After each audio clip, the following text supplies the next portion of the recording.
Përshëndetje miq. Sot do t'ju rrëfej një histori të jashtëzakonshme, plot intriga, ndjenja dhe mësime të thella për jetën. Është rrëfimi i një milioneri 60 vjeçar, i cili vendosi të bënte një provë të pazakontë, të falsifikonte vdekjen e tij vetëm për të zbuluar kush nga fëmijët e tij e donte vërtet, dhe kush ishte pas pasurisë. Historia shtrihet në shumë pjesë dhe do të na udhëheq përmes sekreteve të familjes, hipokrizisë, por edhe dashurisë së sinqertë që shpesh fshihet në vendet më të papritura. Ishte një mëngjes i zakonshëm në vilën madhështore të zotit Adrian, një burr 60 vjeçar i njohur si një nga biznesmenët më të fuqishëm të qytetit. Ai kishte ngritur perandorinë e tij me duart e veta, duke kaluar net pa gjumë dhe duke sakrifikuar gjithçka për të ndërtuar atë që sot quhej imperiumi i suksesit. Por vitet kishin kaluar dhe tani, ndonse i pasur, ndjehej i vetëm. Zemra e rëndohej nga një dyshim. A e donin fëmijët e tij vërtet, apo e shihnin vetëm si një burim të pafund parash? Adriani kishte 3 fëmijë. Elona, vajza e madhe, e martuar dhe gjithmonë interesuar për trashëgimin. Arbeni, djali i mesëm, një djalë karizmatik, por që shpesh e shihte babain si bank për projektet e tij të dështuara. Dhe Sara, më e vogla, që duke më e largët dhe më e ftohtë me të atin. Megjithatë, zemra e Adrianit nuk arrinte të kuptonte, nëse edhe ajo e mbante brenda një dashurie të sinqertë. Shpesh ai dëgjonte fjalët e tyre, por shikonte edhe veprimet. Fjalët fluturojnë, mendonte ai, por veprat tregojnë gjithçka. Një natë të vonë, ulur vetëm në bibliotekën e tij, Adriani mori një vendim të guximshëm. Do të falsifikonte vdekjen e tij. Kishte parë në filma e romane plane të tilla, por tani donte ta provonte në realitet. Me ndihmën e një miku të vjetër, një avokat të besuar, përgatiti të gjitha dokumentet dhe lajmet që do të shpërndaheshin për vdekjen e tij të papritur nga një atak në zemër. Aty do t'i shoh të gjithë, tha ai me një buzëqeshje të hidhur. Do të zbuloj kush qanë për mua, dhe kush qanë vetëm për paratë. Lajmi për vdekjen e papritur të milionerit u përhap me shpejtësi. Portale, gazeta dhe televizione vendore e publikuan me njëherë. Adriani, biznesmeni i fuqishëm, ndëroi jetë nga një atak kardiak në vilën e tij luksoze. Në shtëpi nisi të mbizotëronte kaosi. Elona, e para që mori vesh lajmin, qau me zë të lartë para të gjithëve. Por në sytë e saj shndrinte një shkëlqim i çuditshëm, si dritë fitoreje më shumë se dhimbje. Arbeni mbërriti i dyti në vilë. Kishte veshur rrobat e para që i dolën përpara, por në fytyrë i lexohej një lloj mërzie të shtirur. "Oh, baba im, çfarë humbje e madhe", pëshpëriti, ndërsa me një sy shikonte orën e artë të babait mbi tryez. Ai nuk e dinte se çdo lëvizje e tyre po vëzhgohej nga larg, sepse Adriani, i gjallë dhe i fshehur, i shihte të gjitha. Sara, më e vogla, u tregua ndryshe nga të tjerët. Nuk bëri shumë zhurmë, nuk qau para kamerave të mediave që kishin ardhur, por ul në një qoshe të shtëpisë, mori fotografinë e babait dhe nuk i ndahej asnjë moment.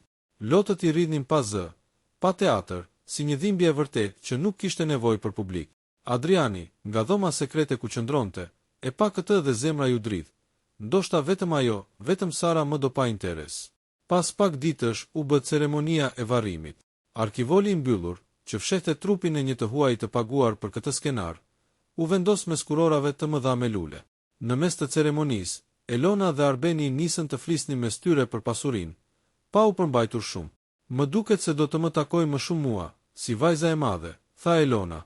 "As pak, unë jam djali, trashëgimtari kryesor", kundërshtoi Arbeni. Fjalët e tyre ranë si thika në shpirtin e Adrianit, i cili dëgjoi nga larg me anë të mikut të tij avokat. Pas varrimit, avokati i familjes njoftoi se do të hapej testamenti. Të 3 fëmijët u ulën të emocionuar. Elona mezi priste të merrte vilën. Arbeni mendonte për aksionet e kompanisë, ndërsa Sara nuk po kuptonte asgjë, vetëm priste me sytë e njomur nga lotët. "Testamenti do të zbulohet pas 40 ditësh", tha avokati. "Deri atëherë pasuria do të mbetet e bllokuar." Kjo i zemëroi Elona dhe Arbenin, të cilët prisnin fitimin e shpejtë, ndërsa Sara thjesht mërmëriti: "Nuk më intereson pasuria, do të doja vetëm babin tim gjallë." Ditët kalonin dhe atmosfera në shtëpinë e milionerit të ndjer ishte gjithnjë më e tensionuar. Elona dhe Arbeni filluan të silleshin si pronar të vilës, duke urdhëruar shërbëtorët dhe duke hapur dollapët e babait për të marrë bijuteritë e vjetra. Sara, nga ana tjetër, u largua shpesh nga ajo atmosferë shëmtuar dhe shkonte tek varri i babait, ku rinte me orë të tëra. "Do të doja të ktheheshe, babi. Nuk më duhet asgjë tjetër", pëshpëriste ajo me zë të ulët. Adriani, i fshehur në një shtëpi të vogël jashtë qytetit, ndiqte çdo zhvillim përmes avokatit të tij besnik. Sa herë dëgjonte për bryksinë e Elonës dhe Arbenit, zemra i dhemte. Por kur avokati i tregoi se Sara po shkonte çdo ditë tek varri, duke sjell lule të freskëta, ai ndjeu një ngrohtësi të rrallë. Ndoshta ajo është e vetmja që më do për atë që jam, mendoi me lot në sy. Një mbrëmje, Elona organizoi një darkë në vilë, ku ftoi miq dhe të afërm, duke folur hapur për pasurinë që do të trashëgonte. Së shpejti do të jem pronarja e të gjitha bizneseve të babait tim, tha me krenari. Arbeni e kundërshtoi menjëherë, duke nisur një grindje para të gjithëve. Ti gjithmonë do të jesh e babit. Unë jam ai që do të drejtoj gjithçka. Fjalët e tyre u kthyen në britma. Shërbëtorët u tmeruan, ndërsa Sara, e lodhur nga kjo sjellje, u ngrit nga tryeza dhe tha: "Ju të dy s'keni mëshirë. Babai nuk është ftohur ende në dhe ju luftoni për pasurinë e tij. Turp t'ju vijë." Në të njëjtën kohë, Adriani po përgatitej për hapin tjetër të planit. Ai i tha avokatit: "Do të shfaqem vetëm kur të shoh qartë fytyrat e tyre të vërteta. Deri atëherë, le të mendojnë se jam nën dhe." Avokati e këshilloi të mos zgjaste shumë, sepse tensionet mes fëmijëve po rriteshin. Por Adriani ishte i palëkundur. "Jo, dua t'i shoh deri ku janë gati të shkojnë përpara. Vetëm kështu do të zbuloj kush më do sinqerisht." Ditët që pasuan u kthyen në një betejë të heshtur mes Elonës dhe Arbenit. Ata nisën të kontrollonin kasafortat, zyrat e kompanisë dhe llogaritë bankare të babait. Çdo herë që njëri zbulonte diçka, tjetri e akuzonte për mashtrim.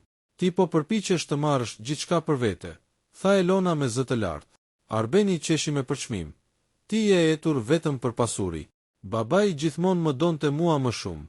Sara i dëgjoi dhe uli kokën e neveritej nga gjithçka po shihte. Ndërkohë, Adriani shihte gjithçka nga larg.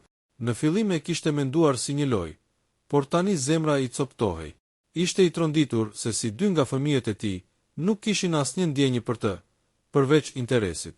Në një bisedë me avokatin tha: "Ndoshta kam dështuar si baba, i kam rritur mes luksit, por nuk u mësova dot vlerën e dashurisë së vërtetë."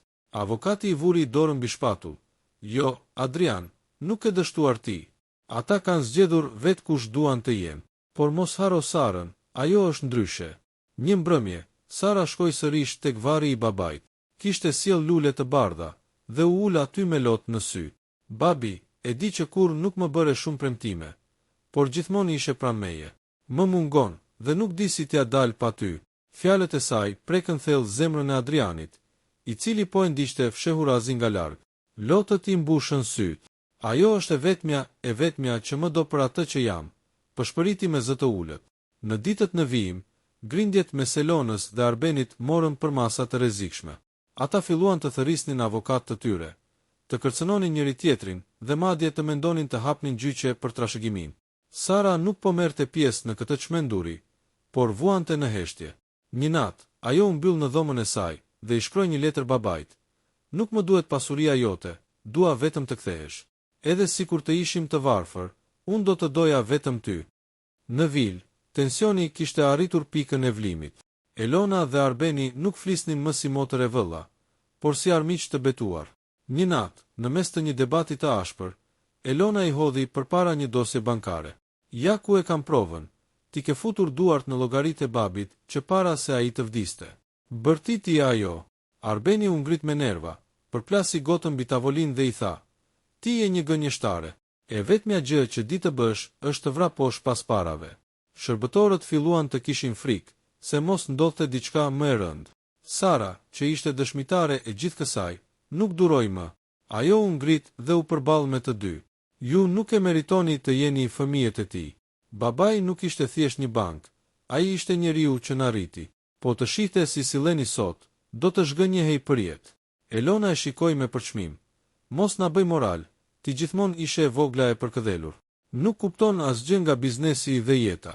Sara u largua me lot në sy, por vendosi brenda vetes që nuk do të lejonte më të tjerët ta përdosnin kujtimin e babait.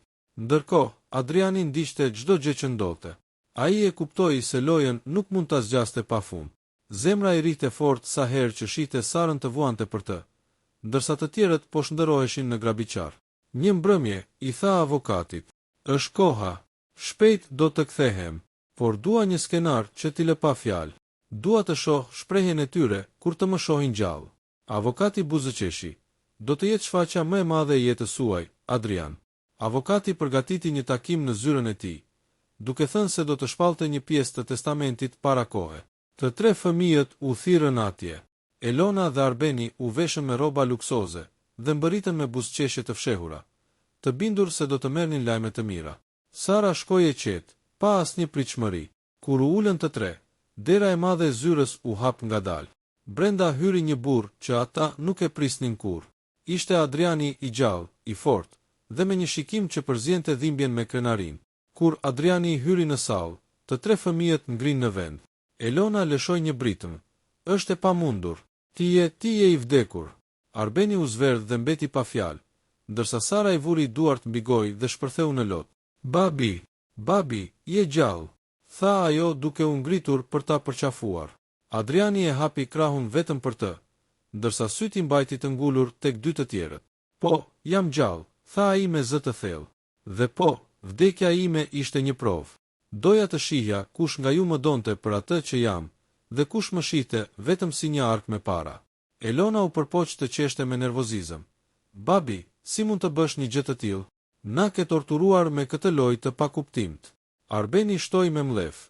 Kjo është tradhti ndaj familjes. Nuk është mënyra për të na testuar. Por Adriani ngriti dorën, duke i ndërprer. Mjaft me justifikime. E pash gjithçka. E di mirë kush jeni. Sallën e mbuloi heshtja. Sara e mbajti ende përqafuar, duke qarë nga gëzimi. Nuk më intereson se çfarë bëre. Babi, jam thjesht e lumtur që je gjallë, përshpëriti ajo. Adriani i fshiu lotët dhe u kthye drejt Elonës dhe Arbenit. Ju të dy, ndërkohë që më qanim para botës, më ndanit pasurinë në fshehtësi. Luftonit si ujqër mbi një kafshat mishi. A e dini sa turp është kjo për mua si baba? Elona uli syt, por buzët i dridheshin nga inati. Arbeni mbeti pa fjalë, duke ndjerë se gjithçka po rënohej para tij. Avokati e ndërpreu qetësisht. Zoti Adrian ka përgatitur një version të ri të testamentit, bazuar në atë që ndodhi këto javë. Elona dhe Arbeni ngritën kokën menjëherë, të friksuar. Adriani u ul ngadalë, nxori një zarf dhe tha: "Në këtë testament kam shkruar qartë kush do të marrë çfarë. Dhe po ju them tani, pasuria nuk do të ndahet thjesht sipas gjakut, por sipas zemrës." Elona dhe Arbeni u tensionuan. "Çfarë do të thotë kjo?" pyeti Elona me një ton të mprehtë. Adriani i shikoi me qetësi dhe tha: "Do të thotë që më në fund kam kuptuar kush e meriton të quhet fëmijë imi." Arbeni u ngrit në këmbë. "Ti nuk mund të na mohosh, ne jemi gjaku yt." Adriani ja ktheu ftohtë: "Gjak po, por dashuri jo. Dhe gjaku nuk mjafton për të trashëguar shpirtin tim." Avokati hapi zarfin dhe filloi të lexonte. Pasuria e zotit Adrian do të ndahet sipas kushteve të reja. Elona dhe Arbeni nuk do të kenë qasje të drejtpërdrejt në asnjë llogari. Kompania po pron derisa të provojnë se janë të aftë të punojnë dhe të qëndrojnë në këmbët e tyre. Ndërsa Sara, në këtë moment avokati bëri një pauzë. Sytë e Elonës u bën gati të nxirrnin shkëndija, ndërsa Arbeni u përkul përpara. Ndërsa Sara do të marrë drejtimin e fondacionit kryesor të zotit Adrian, si dhe një pjesë të konsiderueshme të pasurisë, me kusht që ajo të vazhdoj të jetoj me thjeshtësi dhe të ndihmoj të tjerët.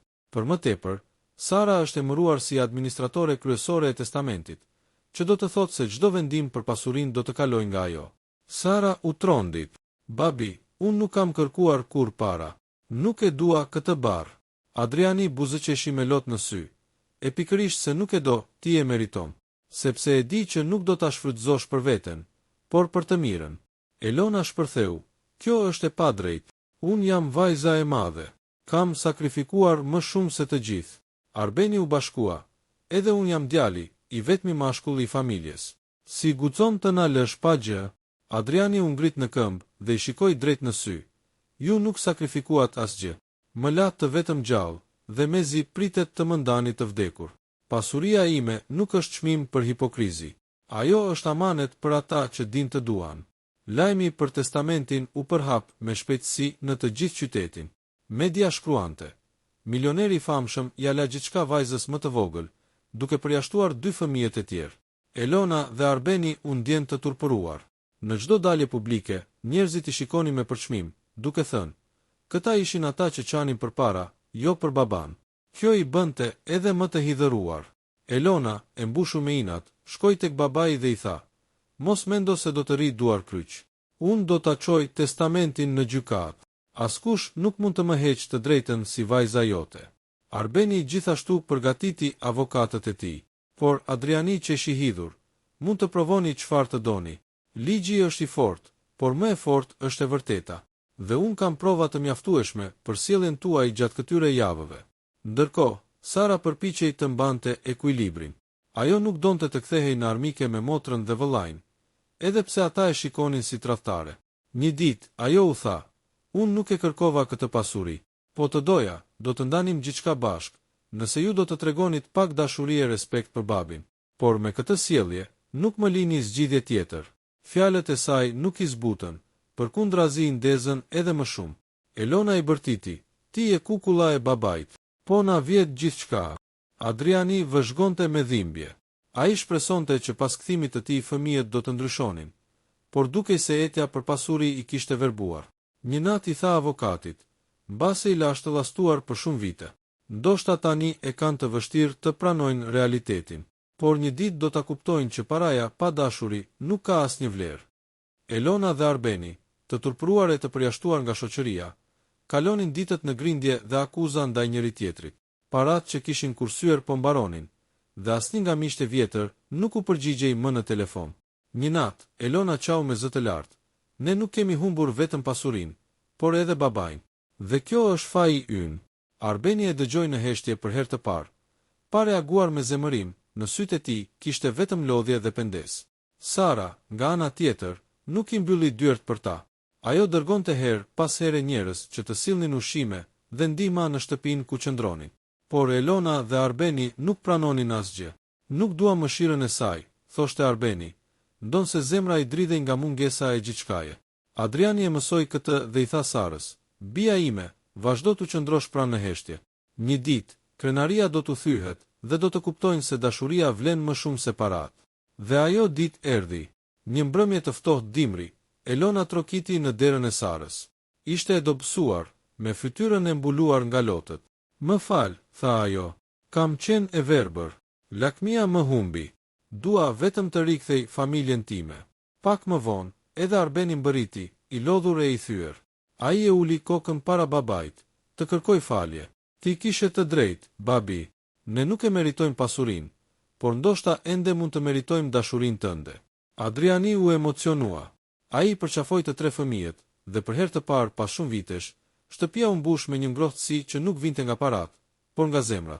"E shihni," tha ai me zë të ngjirur, "pasuria ime e vërtet nuk janë pallatet as bankat. Jeni ju. Unë doja ta kuptonit këtë, edhe nëse më duhej të vdisja për ta mësuar." Pas përqafimit të madh, familja filloi të riorganizohej. Adriani vendosi të krijonte rregulla të reja. Të gjithë do të punonin së bashku për bizneset e tij, dhe çdo vendim i rëndësishëm do të merrej me bashkëpunim.